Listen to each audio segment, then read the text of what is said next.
Can do it. यार गुरु, अब और नहीं चढ़ सकता, बहुत थक चुका हूं मैं। बस नवीन, ज्यादा दूर नहीं है, 3000 फीट चढ़ चुके हैं, पास ही में। We can do it, come on.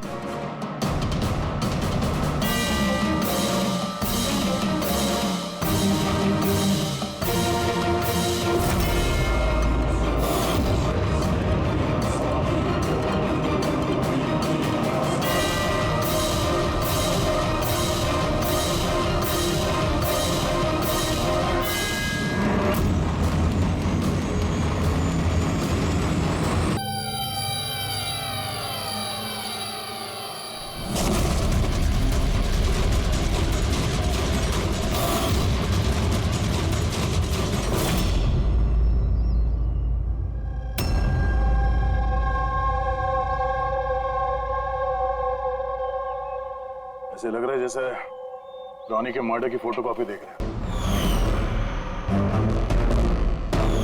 3000 feet की ऊंचाई पे ठीक वैसे ही गोली मारी है सर के पीछे। इसको भी ऊपर से मारी। क्या आप लोग जब ट्रेकिंग कर रहे थे तो ये हितेन के पीछे भी कोई था क्या? नहीं सर, हितेन ही सबसे पीछे था सर। सर ये देखिए फुटेज। सर ये वही जगह है जहाँ पे ये सब कुछ हुआ। कमाल है, पीछे तो सिर्फ खुला आसमान है। ऐसी कोई जगह दिख ही नहीं रही जहां से गोली चलाई जा सके। तो इससे गोली कहां से लगी? दोनों केसेस में पता नहीं चल रहा है कि गोली चली कहां से है। सर एकदम सही कह रहे हैं, आसमान से कोई कौवा या कबूतर थोड़ी गोली चलाएगा। ये गोली चली तो चली कहां से? और ये दोनों गोलियां 24 घंटे के अंदर अंदर चली। मुझे लगता है इन दोनों केसेस का आपस में कोई ना कोई कनेक्शन तो है। तो ये हितेन काम क्या करता था? सर वो कॉलेज स्टूडेंट था सर, मुंबई ग्रेजुएशन करने आया था सर। ट्रैकिंग का बहुत शौक था उसको। अजीब, समझ में नहीं आ रहा कोई एक कॉलेज स्टूडेंट को मारने के लिए इतनी प्लानिंग क्यों करेगा। ये तो पहले रॉनी और अब ये हितेन। इससे पहले कि आसमान से चलने वाली गोली का कोई तीसरा शिकार हो जाए, इस खूनी तक पहुंचना होगा जल्दी से जल्दी। पिछले 24 घंटों में 2 खून हुए हैं, दोनों जवान बच्चे हैं। और दोनों को मारने का तरीका भी क्या हाई प्रोफाइल। सर दोनों की मौत हुई है एडवेंचर स्पोर्ट्स करते हुए। जमीन से हजारों फीट ऊपर मारा है सर। मगर सर सोचने वाली बात है कि खूनी ने ये एडवेंचर स्पोर्ट वाला समय ही क्यों चुना इनको मारने के लिए? वो तो उन्हें कभी भी मार सकता था। इतनी लंबी प्लानिंग 2 बच्चों को मारने के लिए। सिर्फ प्लानिंग ही लंबी नहीं दया, गन भी लंबी। ये ऐसी। ये कौन सी राइफल है सर? ये है TX-65, रशियन गन है बॉस, लॉन्ग रेंज। ऐसी गन से मारा गया हो। सालुंके साहब, क्या इस गन से 3 किलोमीटर दूर निशाना लगाया जा सकता है? आप रेडी? शूटिंग रेंज में ट्राई करके देख लिया है, इसकी रेंज 3 किलोमीटर से ऊपर ही है। ऐसी गन तो आर्मी वालों के पास या फिर आतंकवादियों के पास ही मिलेगी। बिल्कुल बॉस, और इसीलिए मुझे लगता है कि ये सिर्फ मर्डर का मामला नहीं है, कोई बहुत बड़ा गुनाह होने वाला है, लार्ज स्केल पर। दया सर, काम करो, दिल्ली में जाओ इंडियन इंटेलिजेंस विंग में और पता लगाओ कि ये ऐसी गन किसके हाथ लगी थी और कैसे।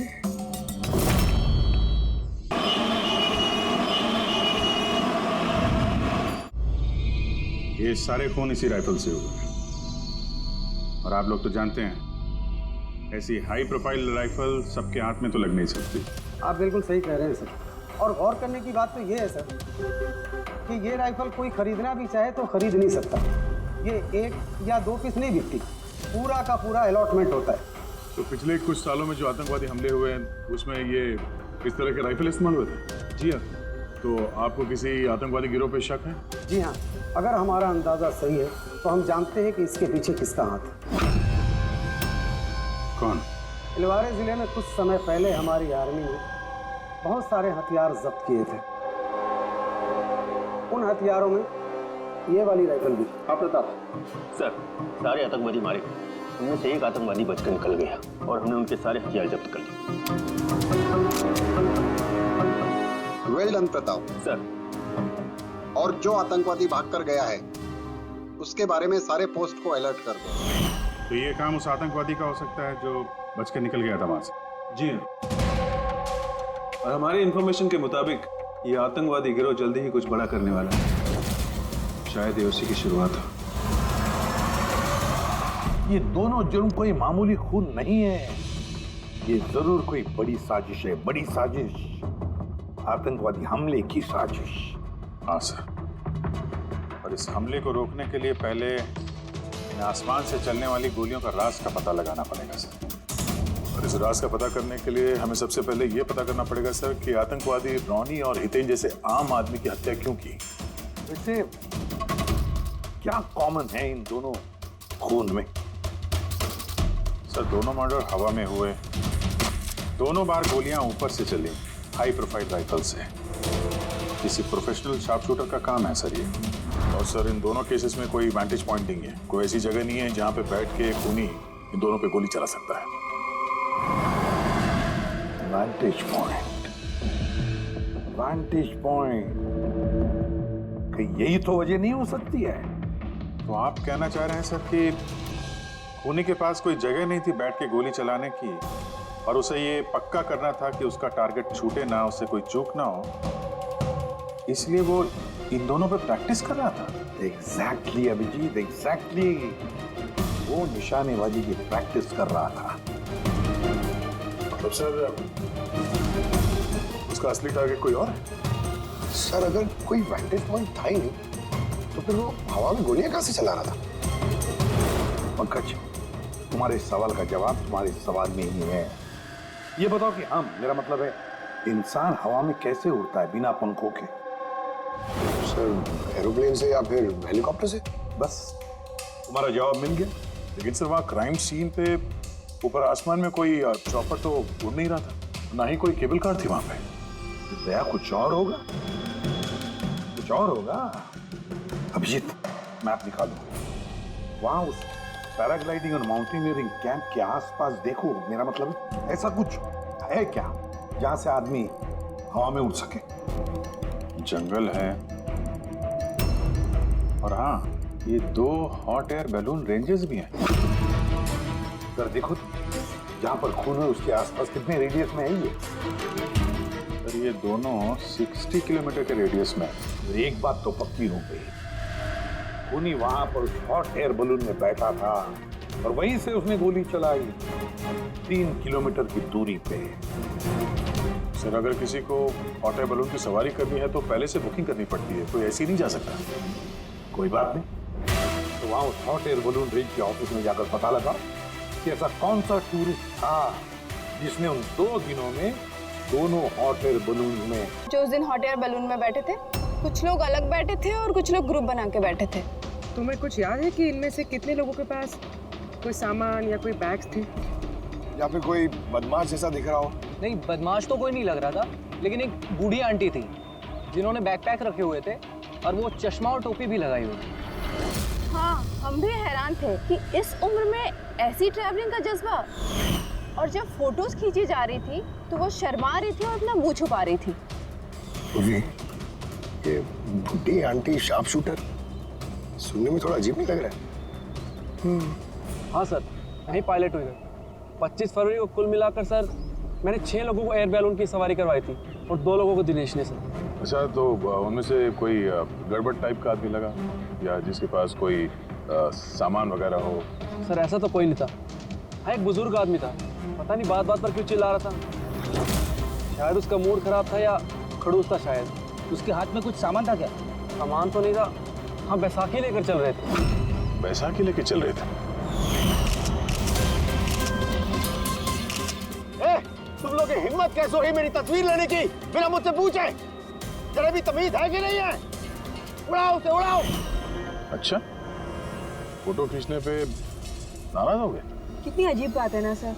लोग हॉट एयर बलून पे रोज रोज तो बैठते नहीं हैं, तो वो खुद ही फोटो खिंचवाना चाहते हैं ताकि वो इस मेमोरी को हमेशा अपने पास रख सकें। और कोई खास बात याद है उनके बारे में? सब पता नहीं बतानी चाहिए या नहीं। नहीं, बोलो, जो भी याद है खुल के बताओ। उन्हें चलता देख के लग नहीं रहा था कि उन्हें बैसाखी की जरूरत होगी।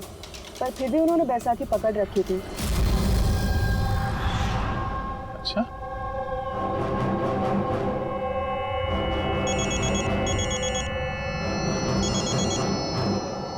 हाँ सर। अपूर्वी, कुछ मालूम पड़ा? सर यहाँ पर एक बूढ़ी औरत आई थी और उसके हाथ में एक बैकपैक भी था। और हाँ, फोटो खिंचवाने से भी एतराज कर रहे थे। अच्छा, यहाँ भी एक बूढ़ा आदमी आया था हॉट एयर बलून में बैसाखी लेके, और उसे भी फोटो खिंचवाने से परहेज था। सर कहीं ये बूढ़ा आदमी और ये बूढ़ी औरत एक ही इंसान तो नहीं है? एग्जैक्टली, वही शार्प शूटर। उसके बैग में और इसके बैसाखी में वो राइफल था जिससे ये खून हुआ है। और सर दोनों दिन ये ऊपर अकेला ही गया होगा, क्योंकि अगर किसी और टूरिस्ट के साथ जाता तो फिर राइफल सेट करने में और निशाना साधने में काफी मुश्किल हो जाते। नहीं पूरी, मुझे लगता है वो अकेला तो नहीं गया होगा। मतलब हॉट एयर बलून चलाना और साथ में ये राइफल भी चलाना, दोनों काम एक साथ करना जरा मुश्किल है। इस हॉट एयर बलून का पायलट भी होगा साथ में। मतलब सर इस जुर्म में पायलट भी मिले हुए हैं? यस, एक काम करो, उस पायलट को पकड़ो जल्दी। उस दिन उस बूढ़ी औरत को ऊपर बलून में कौन ले गया था? पायलट कौन था? संजीव था।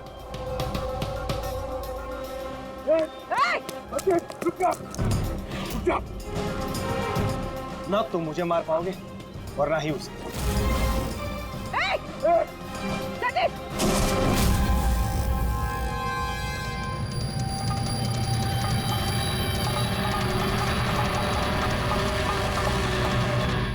ये तो अपनी जान देने के लिए तैयार था।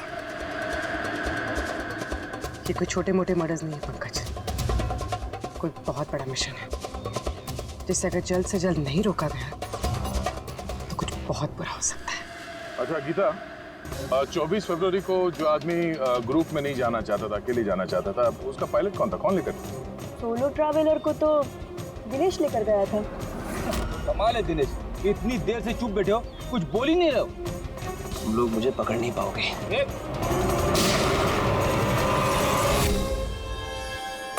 अभी यमराज तुझे अपॉइंटमेंट देने के मूड में नहीं है। जब तक हमारे सवालों का जवाब नहीं मिल जाता तुझे जिंदा रहना पड़ेगा। चल। मार लो, जितना मार सकते हो मार लो, मुझे कोई फर्क नहीं पड़ता। वैसे भी तुम्हारे इन कानून के कमजोर थप्पड़ों में इतनी ताकत नहीं है कि मेरे जुर्म की मजबूत हड्डियों को गला सके। मुझे तुम्हारे साथ जोर जबरदस्ती करना होता तो उसके लिए तो 2 मिनट का काम है हमारे लिए, पर बाद में ख्याल आता है तुम्हारे परिवार का, तुम्हारी बहन।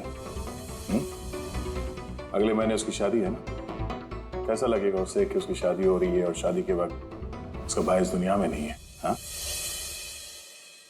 और तुम्हारी माँ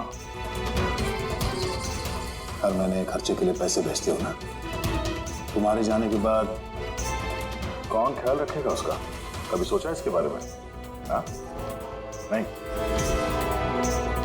चलो, अभी मौका है, सरकारी गवाह बन जाओ। वादा करते हैं तुम्हारे जेल जाने के बाद तुम्हारी माँ का ख्याल हम रखेंगे। सच? मतलब पूरा ख्याल रखोगे? पूरा ख्याल? हाँ, तुम्हारी माँ का पूरा ख्याल रखेंगे। तुम बस ये बताओ कि किसके लिए काम करते हो? तुम्हारा बॉस कौन है? बता दो, पक्का बता दो। हाँ बताओ। मैं जिसके लिए काम करता हूं ना, मेरा बॉस है सर, उसका नाम है एसीपी प्रद्युम्न।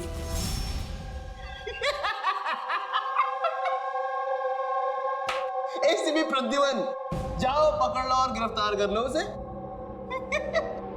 कहा था ना, मैं कुछ नहीं बताने वाला, जो कर सकते हो कर लो। CID CID. Oh boss, boss.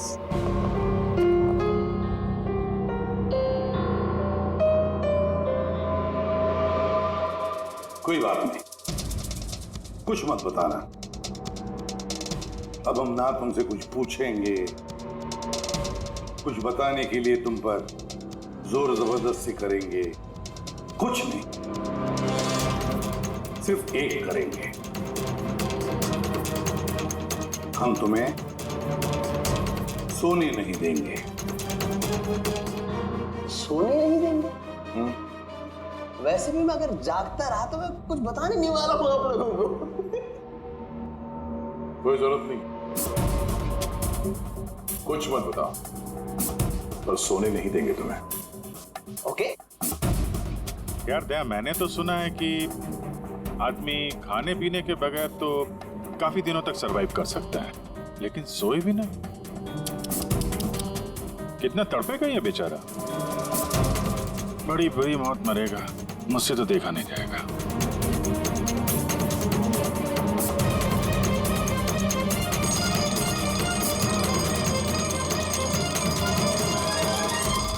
समय काटने के लिए आसानी होगी, हाँ? अपनी जिंदगी के आखिरी पल अपनी आंखों के आगे गुजरते हुए देखो, ठीक है? Thank you. सोने मत देना इसको।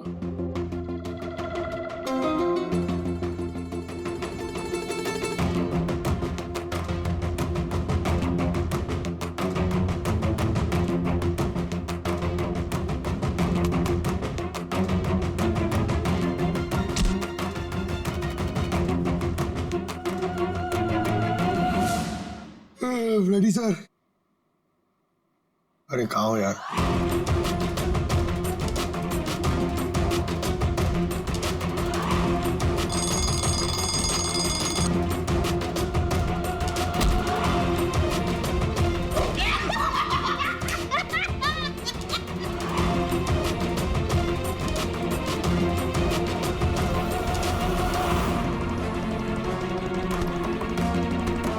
जब तक मुंह नहीं खोलेगा सोने का नहीं, समझे? 5 मिनट में नहीं। नहीं 1 मिनट। 1 मिनट तो सोने दो। 1 सेकंड, सोऊंगा नहीं। नहीं सोऊंगा, बिल्कुल नहीं, बिल्कुल नहीं सोऊंगा।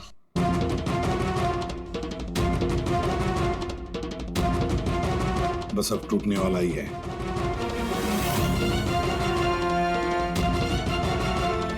सब बकना शुरू कर देगा अभी। बल्लू, बल्लू नहीं सोएगा तू।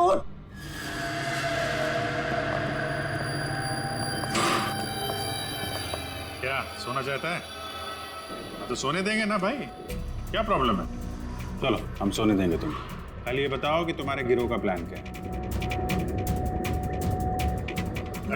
हाँ बता दो। मेरा नाम दिनेश नहीं है, मेरा नाम मेरा नाम बल्लू है, दिनेश नहीं है मेरा नाम। और मुझे स्पेशली इसी मिशन के लिए तैयार किया गया था। और जो मर्डर हुए थे ना, वो प्रैक्टिस थी। हमारा असली मिशन है उसको मारना। और स्टीव, क्या नाम है उसका? वो स्टीव मल्डर।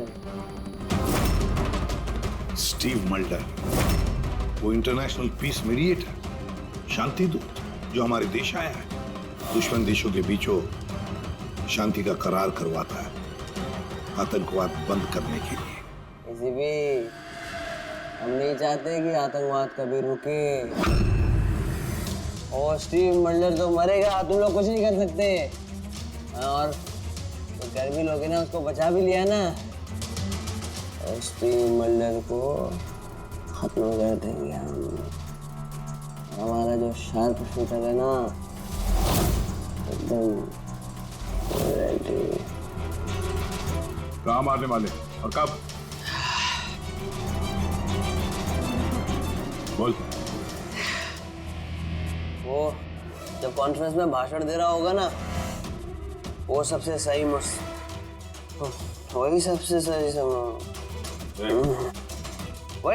समय होगा, क्योंकि उस समय उसके आसपास सिक्योरिटी वाले नहीं होंगे।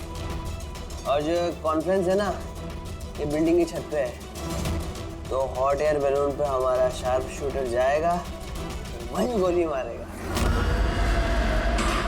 कॉन्फ्रेंस 1 घंटे में चालू होने वाला है, अभी जल्द से जल्द पहुंचना होगा। अरे तुम लोग कितनी कोशिश कर लो, नहीं बचा पाओगे उसे। और हाँ, अगर तुम लोगों ने बचा भी दिया ना, तो हम दोबारा प्लान बनाएंगे, दोबारा मार देंगे। कौन मारेगा? कैसा दिखता है वो? अरे मैंने उसकी शक्ल नहीं देखी अभी तक, जब भी आता है भेज बदल के आता है। तुम लोग क्या उसमें पकड़ोगे? हॉस्पिटल ले जाओ जल्दी। सर, क्या हम हॉट एयर बलून रुकवा नहीं सकते जब तक ये कॉन्फ्रेंस पूरी न हो जाए? नहीं फ्रेडी, ये हॉट एयर बलून हम नहीं रुकवाएंगे। अगर आज रोक दिए तो कल दूसरा प्लान करेंगे। आज का प्लान हमें पता है, हम आज ही भिड़ेंगे इनसे।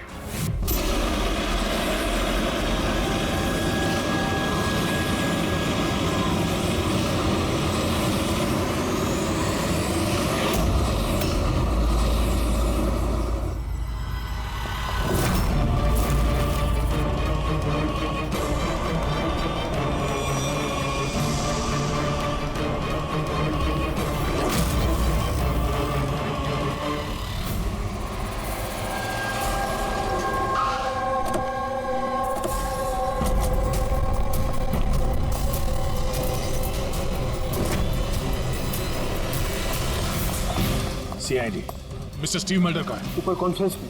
हमें ले चलो उनके पास, जल्दी। हरी।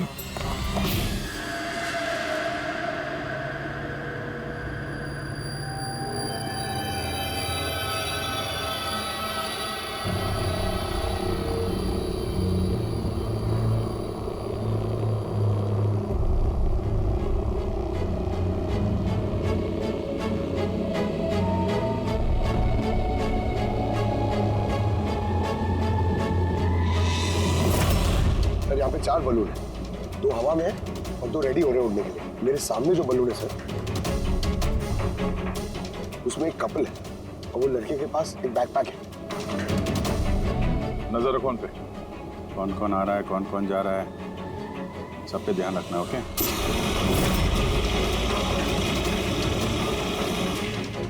सर उनका बलून टेक ऑफ हो गया सर। हाँ।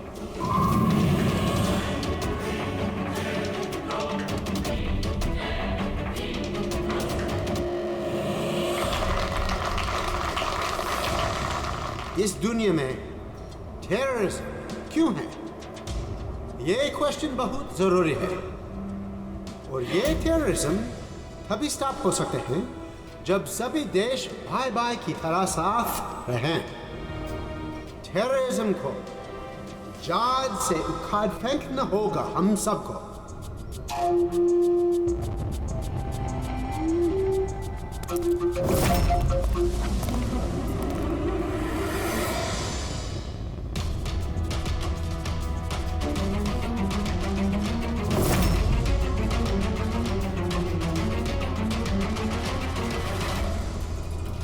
तो म्यूजिशियन है, उड़ने की तैयारी में है। उनके हाथ में गिटार के बैग है। अब ये बताना मुश्किल है कि अंदर गिटार है या गन।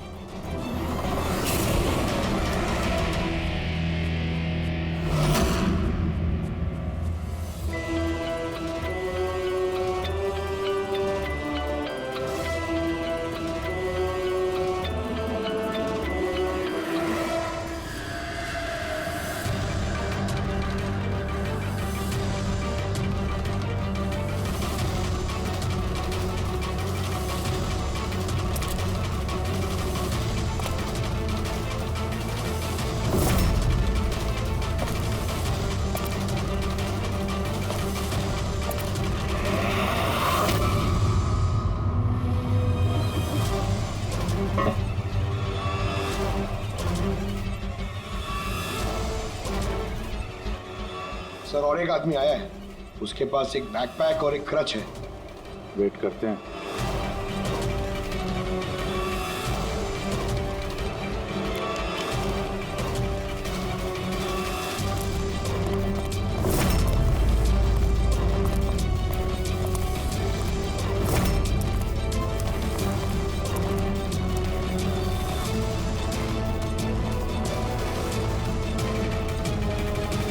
सर कैमरा क्रू वाले आए हैं, उनके पास 2 बैग है। Camera crew?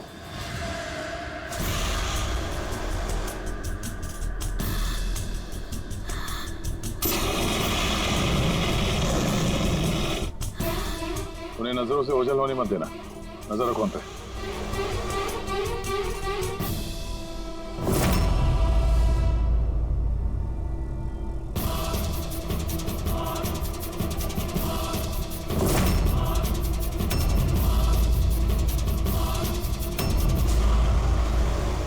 सर, तो बहुत सारे बलून हैं। सुसाइड बॉम्बिंग क्या है?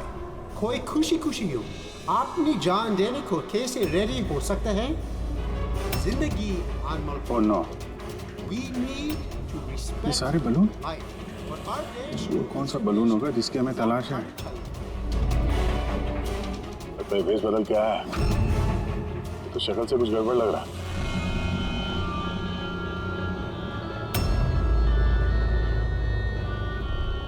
क्या? वो गिटार वाले पे नजर रखो। अपनी गलतियों से सीखना चाहिए हमें, ताकि World War I और World War II जैसे ये तो गिटार है। चल क्या रहा है ये? ऊपर जाके ये लोग म्यूजिक बजाने वाले हैं क्या? बाकी तो सारे बलून्स निकल गए, एक रह गया। मतलब सर इस बलून में हमारा शार्प शूटर। मतलब सर इस बलून में हमारा शार्प शूटर। ये अपनी जगह से हिल रहा है। Camera crew. सर ये कहाँ गायब हो गया?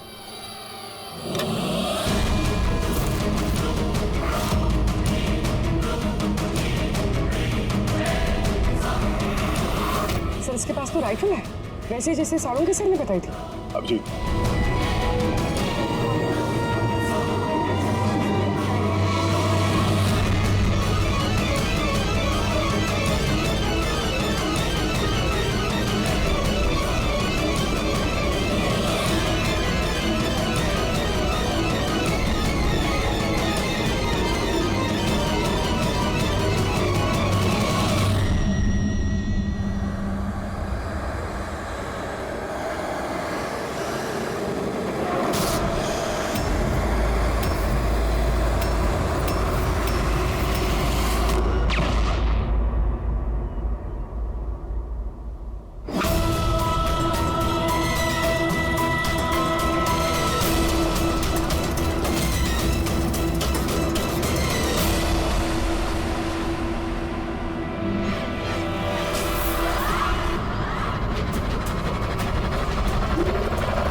Mister Steve, your life is in danger. आपकी जान को खतरा है। आप क्या करें? We have a plan. Thank you CID। अगर आप लोग आज सही वक्त पे नहीं आते, मैं जिंदा नहीं होता। देखिए मिस्टर स्टीव, खतरा अभी गया नहीं है, अभी खूनी पकड़ा नहीं गया है, इसलिए बी सेफ है, be careful. Okay Freddy, Pankaj, उस बलून पे नजर रखना, आंखों से ओझल होने मत देना। हाँ सर, हम लोग बलून को ट्रैक कर रहे हैं।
Good job.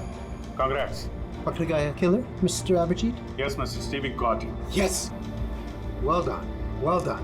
CID बरसों से इस देश की सेवा कर रहे हैं और आज एक बार फिर आपने एक खतरनाक टेररिस्ट को पकड़ लिए है। अभी वो पकड़ा गया है, बहुत जल्द हम उसके पूरे ग्रुप को पकड़ लेंगे। Mister Steve, we are very proud of you. आप जैसे लोगों की दुनिया को जरूरत है, जो आप जैसे साहसी हैं और नेक हो।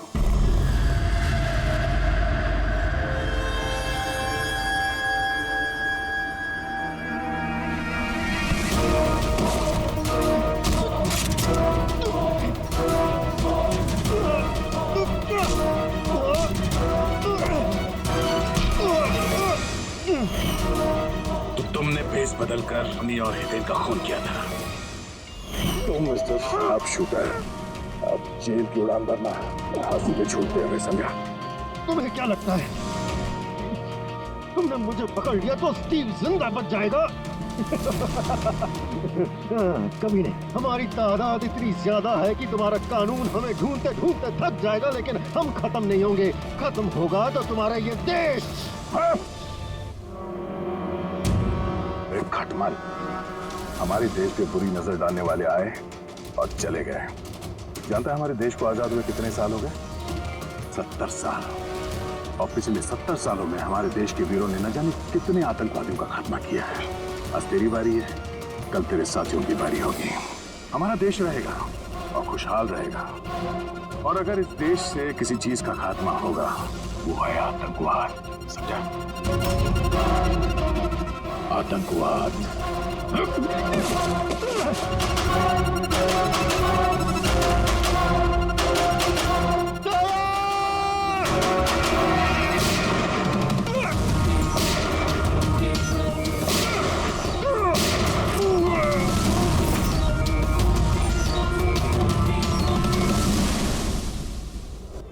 आतंकवादी पीठ पे ही गोली मारोगे?